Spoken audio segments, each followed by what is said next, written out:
সুপ্রিয় শিক্ষার্থী বন্ধুরা, রেডিয়াম সায়েন্স একাডেমির পক্ষ থেকে সবাইকে জানাই আন্তরিক প্রীতি এবং শুভেচ্ছা। আজকে আমরা হুইটস্টোন ব্রিজ সার্কিটের মতো আরো একটি বর্তনী আমরা দেখব। এটাকে বলা হয় মিটার ব্রিজ বর্তনী। মিটার ব্রিজ বর্তনী আর কিছুই না, হুইটস্টোন ব্রিজ সার্কিট যেভাবে কাজ করে মিটার ব্রিজ সার্কিটও কিন্তু একদম সেম নীতিতে কাজ করে। আমাদের এটা হুইটস্টোন ব্রিজ সার্কিট ছিল। আমরা বলেছিলাম চারটা রোধ আছে, পি, কিউ, আর, এস। এই যে কোনো দুইটা বিপরীত সংযোগ বিন্দুর মধ্যে আমরা গ্যালভানোমিটার লাগিয়েছিলাম এবং বাকি দুই সংযোগ বিন্দুর মধ্যে আমরা তড়িৎ কোষ লাগিয়েছিলাম। তাহলে এইখানে কারেন্ট আই এসে I1 I2, তারপর I1 কারেন্ট আবার দুই ভাগে ভাগ হয়েছিল, তারপরে আবার I3 I2 এবং IG মিলিত হয়ে বর্তনীর এই চতুর্থ বাহুর কারেন্ট ছিল I4, এই I3 এবং I4 মিলিত হয়ে বর্তনীর মূল কারেন্ট হয়েছিল I। ওকে, আমরা পি, কিউ, আর, এস ধরেছিলাম, চারটা বাহু এ, বি, সি, ডি এটা ধরেছিলাম। মিটার ব্রিজ দেখতে কেমন? মিটার ব্রিজ এইরকম একটা কাঠের ফ্রেম থাকে, সেই কাঠের ফ্রেমের উপরে এই রকম কিছু তামার পাতকে পিটিয়ে চ্যাপ্টা করে লাগিয়ে দেওয়া হয়। এই কারণে এই তামার পাতগুলোকে পিটিয়ে চ্যাপ্টা করা হয় যাতে এদের প্রস্থচ্ছেদের ক্ষেত্রফল বেড়ে যায়। আর আমরা জানি প্রস্থচ্ছেদের ক্ষেত্রফল বেড়ে গেলে তার রোধের মান কমে যায়। যেহেতু আমি এই তামার পাতগুলোর রোধ আমি হিসাবে আনবো না, এই জন্য এদেরকে পিটিয়ে চ্যাপ্টা করা হয় যাতে রোধের মান অনেক কম হয়। এই বিন্দুর সাথে এই বিন্দুতে একটা চিকন তার লাগানো থাকে, সরু এবং চিকন এবং সুষম তার লাগানো থাকে। ওকে, এবং এই তারটা দৈর্ঘ্য হচ্ছে 1 মিটার অর্থাৎ 100 সেন্টিমিটার। যেহেতু এই বর্তনীতে এই কাঠের উপরে একটি 1 মিটার অর্থাৎ 100 সেন্টিমিটার লম্বা সরু ও সুষম তার লাগানো হয়। সুষম মানে কোথাও চিকন কোথাও মোটা এরকম হবে না, সব জায়গায় একই রকম সরু হবে। তাহলে ওই বর্তনীকে বলা হবে মিটার ব্রিজ বর্তনী। আবার বলছি, কেন এটাকে মিটার ব্রিজ বর্তনী বলা হবে? কারণ 1 মিটার একটা সরু এবং সুষম তার লাগানো হয়। ওকে, ঠিক এই তারের দৈর্ঘ্য যেহেতু 1 মিটার, এর উপরে একটা মিটার স্কেল লাগানো থাকে। এই মিটার স্কেলের দৈর্ঘ্য 1 মিটার। ওকে, মানে 100 সেন্টিমিটার স্কেলিং করা থাকে এইভাবে। তো এখানে কেন ব্রিজ বলা হয়েছে? কারণ এখানে যেরকম বাইপাস রাস্তা হিসাবে কাজ করে, এখানেও কিন্তু ওই রকম বিকল্প বা বাইপাস রাস্তার আমরা দেখা পাবো। কিভাবে এই মিটার ব্রিজ কাজ করে? আমি বললাম হুইটস্টোন ব্রিজ সার্কিট যেভাবে কাজ করে মিটার ব্রিজ সার্কিটও একদম সেইভাবে কাজ করে। এই মিটার ব্রিজের সাহায্যে আমরা অনেক কাজ করতে পারি। তবে আমাদের সিলেবাসে আমরা কোনো একটা অজানা তারের রোধ বের করব কিংবা অজানা তারের আপেক্ষিক রোধ বের করব, এই কাজগুলো আমরা করে থাকি। চলো তো একটু আমরা মেলাই। খেয়াল করো, এই বিন্দুটার নাম হচ্ছে এ। এই দেখো, এই বিন্দু এ, এই বিন্দু এ। তাহলে এইটা এ বিন্দু হলে এগুলো তো একই রাস্তা, তাহলে এটাও হবে এ বিন্দু। এইখানে একটা স্ক্রু লাগানো থাকে, ওকে, খুলে তার লাগানো যায়, এটাও একটা স্ক্রু। এখানেও স্ক্রু আছে লাগানো, এইগুলোতেও স্ক্রু লাগানো আছে, মানে খুলে তারটাকে লাগিয়ে দেওয়া যাবে। দেখো, এই এ বিন্দুর সাথে বি বিন্দুর মাঝখানে ফাঁকা আছে, কোনো সংযোগ নাই। আবার বি এর সাথে এখানে সি এর সাথে মাঝখানে কোনো সংযোগ নাই, এখানে ফাঁকা আছে। ওকে, আবার বলো তো, এই বিন্দুটাকে বি যদি ধরি, এটাও বি এটাও বি, কারণ এগুলো একই বিন্দু। এটাকে যদি সি ধরি তাহলে এটাও সি। তাহলে দেখো, আমি তিনটা বিন্দু এখানে পেয়েছি। খেয়াল করো, আমি এ পেয়েছি, আমি বি পেয়েছি এবং আমি সি পেয়েছি। এই যে সি পেয়েছি। এবার খেয়াল করো তো, এ এবং বি এর মাঝখানে একটা রোধ লাগানো থাকে, এইটা হচ্ছে পি। তাহলে আমরা এই এ এবং বি এর মাঝখানে আমরা একটা রোধ লাগাবো। কোন রোধ লাগাবো? আমরা যে তারের রোধ বের করতে চাই বা আপেক্ষিক রোধ বের করতে চাই, আমরা সেই তারটা লাগাবো। ধরে নাও আমার এই তারটা আছে, এই তারটার রোধের মান কত আমরা বের করতে চাই, আর এই তারটার আপেক্ষিক রোধ কত আমরা বের করতে চাই। তাহলে এই তারটার রোধ আমরা পি ধরি, তাহলে এই এ এবং বি এর মধ্যে আমরা এই তারটা এইভাবে লাগিয়ে দেব। লাগিয়ে দেই, এই তারটা লাগিয়ে দিলাম। ওকে, তাহলে বলো তো এর রোধ কত হবে? পি। তাহলে আমাকে এই পি এর মান কত এটা বের করতে হবে। এই তারের রোধ কত এটা বের করতে হবে। কেন পি ধরলাম? কারণ এ আর বি এর মাঝখানে আমার যে রোধটা ছিল সেটাকে আমরা পি ধরেছিলাম। বলো তো এই পি এর মান যদি পেয়ে যাই, আমরা এর আপেক্ষিক রোধ কত এটাও আমরা জানতে চাই, রো এর মান কত জানতে চাই। আমরা জানি রো ইজ ইকুয়াল টু আর এ ভাগ এল। এলটা হচ্ছে ওই তারের দৈর্ঘ্য, এটা হলো তারের প্রস্থচ্ছেদের ক্ষেত্রফল, আর রোটা ছিল ওর রোধ, কিন্তু আমি তো পি ধরেছি, তাহলে আর এর জায়গায় হবে পি। ওকে, এবারে বলো তো এই বি এবং সি এর মধ্যে আমার কি লাগানো ছিল, এই যে কিউ রোধ লাগানো ছিল, তাহলে বি এবং সি এর মধ্যে আমরা আর একটা রোধ লাগাবো। কোন রোধ লাগাবো? একটা জানা রোধ লাগাবো। তাহলে এখানে জানা রোধ কোনটা? আমরা একটা রেজিস্ট্যান্স বক্স লাগাবো। এই যে আমার রোধ বাক্স ছিল, এই রোধ বাক্সের এই দুইটা মাথাকে আমরা এইখানে লাগিয়ে দেব, অর্থাৎ এই মাথাকে এইখানে আর এই মাথাকে এইখানে লাগিয়ে দেব। দিয়ে যদি ধরো আমি এই 10 ওহমের চাবিটা যদি তুলি, তাহলে এটা 10 ওহম বাধা দেবে। লাগিয়ে দেই রেজিস্ট্যান্স বক্স। আচ্ছা ধরে নেই এটা হচ্ছে আমার রেজিস্ট্যান্স বক্স, একটু ছোট করে লিখি, এটা হচ্ছে রেজিস্ট্যান্স বক্স। আর এইখান থেকে আমি কত রোধ তুলেছি, কত চাবি তুলেছিলাম? 10 ওহম। তাহলে বলো তো কিউ এর মান আমার জানা, তাহলে কিউ এর মান হবে 10 ওহম। ওকে, এবারে খেয়াল করো, তাহলে আমি পি পেয়েছি, আমি কিন্তু কিউ পেয়েছি। পি এর মান আমি বের করব, আর কিউ এর মান আমি জানা, আমার ইচ্ছা মতো চাবি তুলেছি, ধরো 10 ওহম। ওকে, এবারে দেখো তো এই এ এবং সি এর সাথে আমরা কি লাগাবো? এই যে ব্যাটারির পজিটিভ প্রান্ত এর সাথে, আর সি এর সাথে লাগাবো ব্যাটারির নেগেটিভ প্রান্ত। চলো তো লাগিয়ে দেই। এই এর সাথে আমরা লাগাবো ব্যাটারির পজিটিভ প্রান্ত, এবং সি এর সাথে আমরা লাগাবো ব্যাটারির নেগেটিভ প্রান্ত। তাহলে এটা প্লাস, এটা মাইনাস। ওকে, তড়িৎচালক শক্তি হচ্ছে আমার ই। এবারে দেখো আর একটা জিনিস আমাদের মিসিং আছে, সেটা হচ্ছে এই বি এর সাথে ডি এর আমরা কি লাগাবো? গ্যালভানোমিটার লাগাবো। তাহলে বি এর এক প্রান্তের সাথে আমরা কি লাগাবো? গ্যালভানোমিটার। তাহলে এই বি এর সাথে আমরা একটা গ্যালভানোমিটার লাগাবো। এই যে গ্যালভানোমিটার লাগিয়ে দিচ্ছি, এটা জি। এই গ্যালভানোমিটারের বাকি মাথাটা আমরা কোথায় লাগিয়ে দেব? আমরা লাগিয়ে দেব ডি বিন্দুতে, কিন্তু ডি বিন্দু কোথায় আছে আমরা জানি না তো।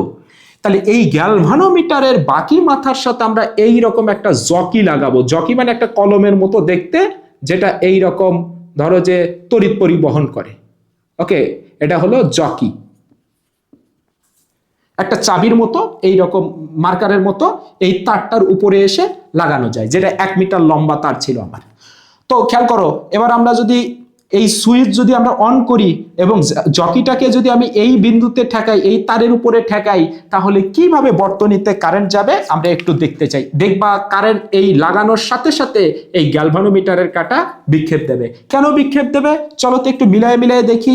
এইখান থেকে বর্তনীর মূল কারেন্ট আসবে আই, এই যে আই, এই আই কারেন্ট এই বিন্দুতে এসে দেখবে দুটো রাস্তা, পি এর মধ্য দিয়ে যাবে I1, তাহলে এই দিকে একটা কারেন্ট যাবে, এটা হচ্ছে I1।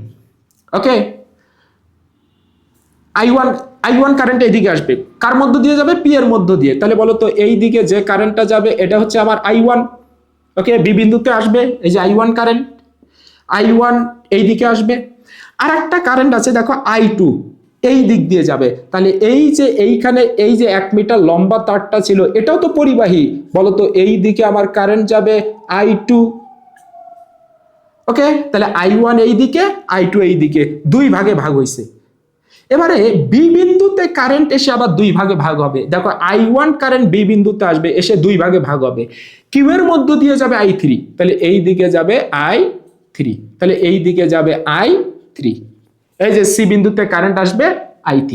আবার এই গ্যালভানোমিটারের মধ্য দিয়ে কারেন্ট যাবে কত? আইজি, এই যে আইজি। এই গ্যালভানোমিটারের মধ্য দিয়ে এই আইজি কারেন্ট আসবে, এসে এই যে এই বিন্দুতে লাগবে। ওকে, তাহলে দেখো এই যে ডি বিন্দুতে এসে লাগবে। ওকে, তাহলে এই আইজি কারেন্ট, এই আইজি কারেন্ট এবং এই I2 কারেন্ট, খেয়াল করে দেখো, এই দিক থেকে আসতেছে আইজি কারেন্ট, আর এই দিক থেকে আসতেছে I2 কারেন্ট, এসে আবার এইখানে মিলিত হবে। মিলিত হয়ে এই দিকে কারেন্ট যাবে, এই যে সি এর দিকে কারেন্ট যাবে কত? I4 মানে হচ্ছে I2 plus IG, I2 plus IG. এই I4 কারেন্ট এবং এই I3 কারেন্ট বলতো মিলিত হয়ে আবার এই যে I3 I4, এই দেখো I3 I4 মিলিত হয়ে আবার বর্তনীর মূল কারেন্ট হবে I। তার মানে বর্তনী কমপ্লিট হবে। তাহলে এই বর্তনীতে যেভাবে কারেন্ট যাচ্ছে এই মিটার ব্রিজ বর্তনীতেও কিন্তু সেম ভাবে কারেন্ট যাচ্ছে, মানে একই ব্যাপারটা। এখন আমাদের একটা জিনিস মিসিং আছে, বলতো এই ডি বিন্দুটা কোথায় আছে আমরা জানি না। কোথায় আছে? খুব সহজ, এই গ্যালভানোমিটারের মাথাটা তুমি যেখানে লাগিয়েছো সেটাই তো ডি বিন্দু। তাহলে গ্যালভানোমিটারের মাথাটা তুমি যেখানে লাগিয়েছো বলতো এইটাই আমার ডি বিন্দু। তাহলে আমরা ডি বিন্দু পেয়ে গেছি। আরো দুটো জিনিস মিসিং আছে, বলতো কি কি? এই আর এবং এস, এই দুইটা রোধ কোথায় আছে আমরা এখনো খুঁজে পাইনি। কোথায় আছে দেখো, এ এবং ডি এর মাঝখানে যে রোধটা আছে সেটা হবে আর। তাহলে এটা এ, এইটা ডি। তাহলে বলতো এইটুকু তারের একটা রোধ আছে, কারণ যেহেতু এটা চিকন তার, এই যে এইটুকু তার এর একটা রোধ আছে, এই রোধের মান হবে আর। আবার দেখো সি এবং ডি এর মাঝখানে যে রোধটা আছে সেটা হবে এস। তাহলে এই সি এবং ডি মানে এই বাকি যে তারটুকু আছে এইটুকুর যে রোধ হবে সেটা হবে এস।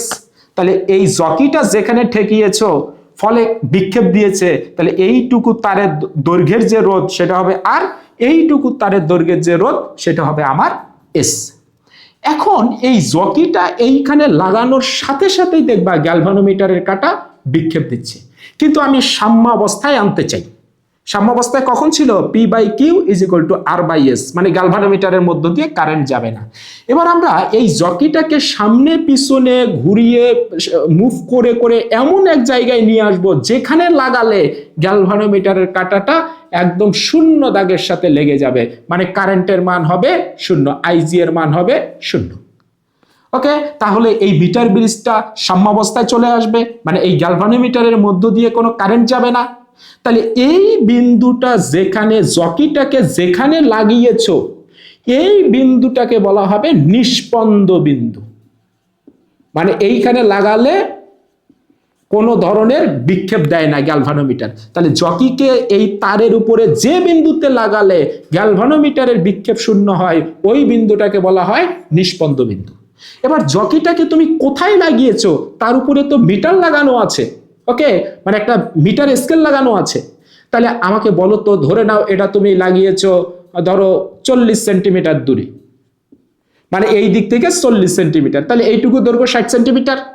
ওকে, এবার একটু খেয়াল করো তো, আমরা জানি কোন পরিবাহীর রোধ তার দৈর্ঘ্যের সাথে সমানুপাতিক। তাহলে এই আর ইজ ইকুয়াল টু এই তারটুকু দৈর্ঘ্যই হবে এল, কারণ রোধ দৈর্ঘ্যের সমানুপাতিক। তাহলে আর এইটুকুর দৈর্ঘ্যই হবে আর এর মান, এইটুকু দৈর্ঘ্যের যে রোধ সেটা হবে আর এর মান। তাহলে আমি আর ইজ ইকুয়াল টু লিখতে পারি এল। এল এর মান কত? 40 সেন্টিমিটার। তাহলে বলো তো এলটা কি? বাম ফাঁক হতে বাম প্রান্ত হতে নিষ্পন্দ বিন্দুর দূরত্ব। আবার বলছি, এলটা কি? বাম প্রান্ত হতে নিষ্পন্দ বিন্দুর দূরত্ব। তাহলে এইটুকু যদি এল হয়, পুরোটার দৈর্ঘ্য ছিল আমার 100 সেন্টিমিটার, তাহলে বলো তো এইটুকুর দৈর্ঘ্য কত হবে? 100 মাইনাস এল মানে 60 সেন্টিমিটার। তাহলে এস এর জায়গায় আমরা লিখতে পারি 100 মাইনাস এল। তাহলে এই মিটার ব্রিজ কখন নিষ্পন্দ অবস্থায় আসবে, মানে সাম্যাবস্থায় আসবে, মানে এই এল এর মান কত হলে, মানে কোথায় লাগালে হুইটস্টোন ব্রিজটা সাম্যাবস্থায় আসবে তার একটা সমীকরণ আমাদেরকে বের করতে হবে। বলতো এই হুইটস্টোন ব্রিজের সাম্যাবস্থার নীতি ছিল P by Q is equal to R ভাগ এস।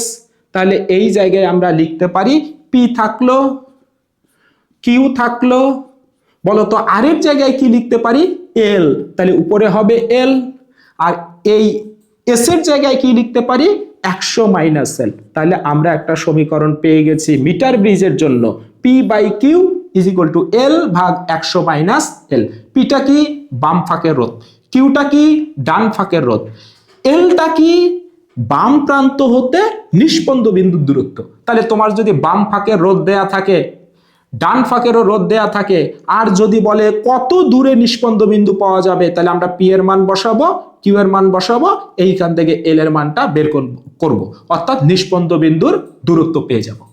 এখন আমাদের এই মিটার ব্রিজের সাহায্যে কি করতে হবে বলেছিল, যে এই বাম ফাঁকে যে আমরা তারটা লাগিয়েছিলাম তার রোধের মান কত বের করতে হবে, পি এর মান বের করতে হবে, এবং তার আপেক্ষিক রোধ রো এর মান কত সেটা বের করতে হবে। তাহলে খুব সহজে বের করতে পারি এইখান থেকেই। বলো তো আমি যেখানে লাগিয়েছি তাহলে এল এর মান কত? 40 সেন্টিমিটার পেয়েছিলাম।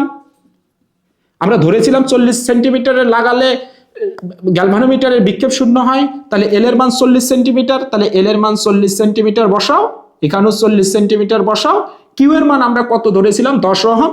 এইখান থেকে তুমি পি এর মানটা খুব সহজে বের করে নিতে পারো, এত ওহম। তাহলে এই যে তারটা আমরা নিয়েছিলাম, এই তারের রোধ কত সেটা কিন্তু আমরা পেয়ে গেছি। তাহলে তারের রোধ পি এর মান যদি তুমি পেয়ে যাও, তাহলে এই তারটার আপেক্ষিক রোধের মানও পাওয়া যাবে। কিভাবে বলো তো? রো থাকলো, এই পি এর মান যেটা পেয়েছো যত ওহম এটা এখানে বসাও, আর এটা কি? তারের প্রস্থচ্ছেদের ক্ষেত্রফল, এই তারটার প্রস্থচ্ছেদের ক্ষেত্রফল। ব্যাসার্ধ যদি হয় আর, তাহলে ক্ষেত্রফল হবে পাই আর স্কয়ার। এই আর এর মানটা আমরা স্ক্রু গেজের সাহায্যে মেপে নেব তারের প্রস্থচ্ছেদের ব্যাসার্ধ। তাহলে আমরা ক্ষেত্রফল পেয়ে গেছি, ক্ষেত্রফলটা এখানে বসিয়ে দিবা। আর এলটা কি? তারের দৈর্ঘ্য। আমরা মিটার স্কেলে এই তারটাকে ধরে এর দৈর্ঘ্য কত মেপে নেব, সেই এল এর মান নিচে বসাও। সো আমরা এইখান থেকে এই তারের আপেক্ষিক রোধও পেয়ে যাব এত ওহম মিটার। ওকে, তাহলে এইভাবে মিটার ব্রিজের সাহায্যে আমরা কোনো অজানা তারের রোধের মান কত বের করতে পারি, এবং ওই অজানা তারের আপেক্ষিক রোধের মান কত এটাও বের করতে পারি। ফাইনালি বলি, এই হুইটস্টোন ব্রিজ এবং মিটার ব্রিজ একই জিনিস।